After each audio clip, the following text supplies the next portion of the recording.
ক্ষমতার শীর্ষে থাকা মানুষগুলো যখন হঠাৎ কারাগারে 4 দেয়ালে বন্দী হয় তখন কেমন কাটে তাদের দিন।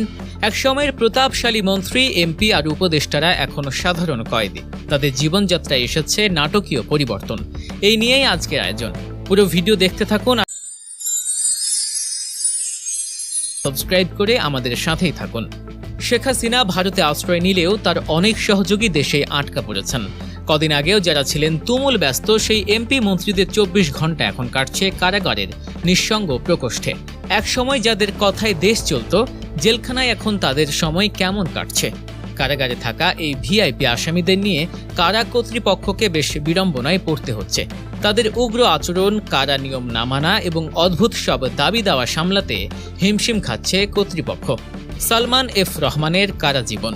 কারাগারে যাওয়ার পর শেখ হাসিনার সাবেক উপদেষ্টা সালমান এফ রহমান, সাবেক বাণিজ্যমন্ত্রী ওমর ফারুক খান এবং সাবেক খাদ্যমন্ত্রী ডক্টর আব্দুর রাজ্জাককে একই কক্ষে রাখা হয়েছিল। কিন্তু সালমান এফ রহমানের সঙ্গে বাকি দুজনের বনিবনা হচ্ছিল না।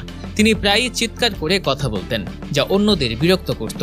এক পর্যায়ে গত 25 ফেব্রুয়ারি তিনি লুকিয়ে ফোনে কথা বলতে গিয়ে ধরা পড়েন। এরপর অন্য 2 বন্দীর অনুরোধে এবং কারা কর্তৃপক্ষের সিদ্ধান্তে তাকে অন্য সেলে সরিয়ে দেওয়া হয়।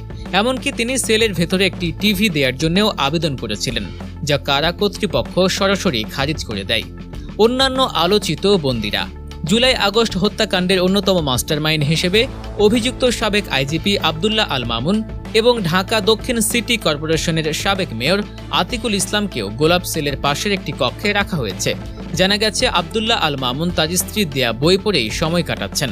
দেখছেন তো ক্ষমতার দাপট জেলখানায় এসে কেমন অসহায় হয়ে পড়েছে। সামনে আরও চাঞ্চল্যকর তথ্য রয়েছে, তাই ভিডিওটি শেষ পর্যন্ত দেখুন এবং গল্প নিউজের সাথে থাকতে সাবস্ক্রাইব বাটনটি ক্লিক করুন। অন্যান্য ভিআইপি বন্দীদের হালচাল। ভেঙে পড়েছেন আব্দুর রাজ্জাক। সাবেক কৃষিমন্ত্রী ডক্টর আব্দুর রাজ্জাক কারাগারে মানসিকভাবে ভেঙে পড়েছেন।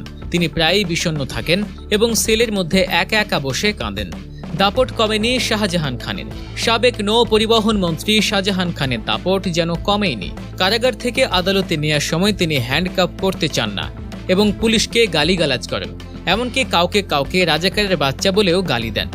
ভাইরাল হতে চান পলক।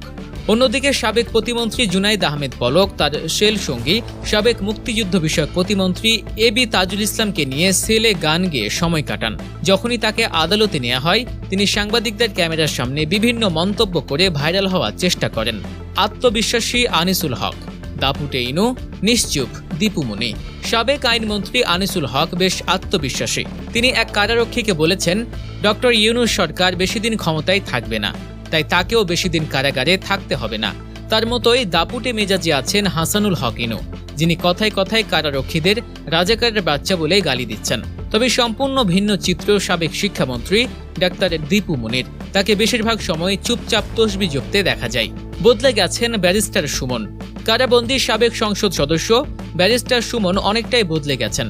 তিনি কারাগারে নিয়মিত নামাজ আদায় করছেন এবং ডিভিশনও পেয়েছেন। তার সঙ্গে একই রুমে আছেন সাবেক খাদ্যমন্ত্রী সাধন চন্দ্র মজুমদার এবং শেখ হাসিনার সাবেক মুখ্য সচিব নজিবুর রহমান। শিক্ষক হয়েছেন মশিউর। আলোচিত আরেক বন্দী ডিএমপির বরখাস্ত হওয়া সাবেক ডিসি মশিউর রহমান সাধারণ হাজতীদের সঙ্গেই থাকছেন। সেখানে তিনি অন্য কয়েদিদের ইংরেজি ক্লাস নিয়ে সময় পার করছেন।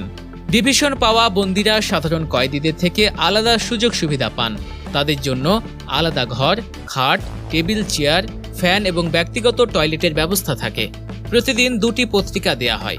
খাবারের তালিকায় সকালে রুটি, সবজি, দুপুরে ভাত, মাছ বা মাংস এবং রাতেও উন্নত খাবার থাকে।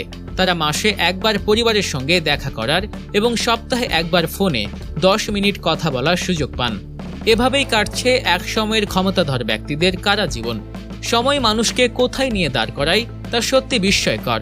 আজকের পর্বটি কেমন লাগলো তা আমাদের কমেন্ট করে জানান। ভিডিওটি ভালো লাগলে লাইক ও শেয়ার করুন। আগামীতেও এমন সব এক্সক্লুসিভ তথ্যের জন্য গল্প নিউজ চ্যানেলটি সাবস্ক্রাইব করে বেল আইকনটি অন করে রাখুন। ধন্যবাদ।